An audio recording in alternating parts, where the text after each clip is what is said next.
Salam. Assalamualaikum. Salam. Oh yeah.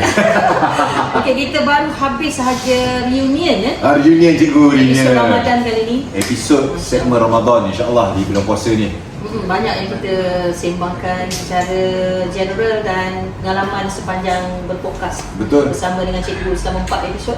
4 episod hari ni masih 4 episod lah. Dan kita ada cabaran seterusnya. Hari tu kita nak pergi ke Tasik Chini kan, tapi kita tak dapat views tu, tapi tak apa. Tak berkesampaian. Tak berkesampaian. Tak apa. Kali ni kita cuba buckle up balik. Siapa-siapa yang nakkan rasa ataupun nakkan apakah yang Is rasa dekat Tasik Chini, anda boleh pergi nanti ke podcast Sembang Oye seperti biasa edisi Ramadan bersama Cikgu Aida. Betul. Pada yang mana kita akan tayangkan pada minggu kedua di bulan Ramadan insya-Allah. Minggu kedua.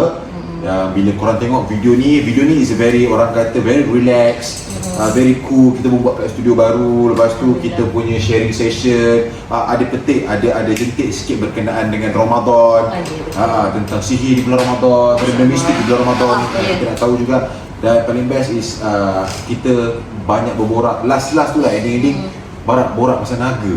boleh kita tahu kata pasal naga. kalau nak untuk seterusnya boleh pergi ke Sembang Oye YouTube, subscribe dan juga kita tengok episod kali ni. Itu insya-Allah. Dan kita nak 300k view saja. 300,000 view saja dan semua yang tonton tu wajib subscribe insya-Allah. Insya-Allah.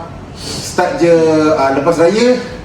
Saya shoot, cari shoot on shoot lepas raya. InsyaAllah. InsyaAllah. Dengan izin Allah kita akan pergi ke Tasik Chini. So kita akan jumpa di Sembang Oye podcast edisi Ramadan. Oh yeah. Salam taklam. Assalamualaikum. Salam. Oh yeah.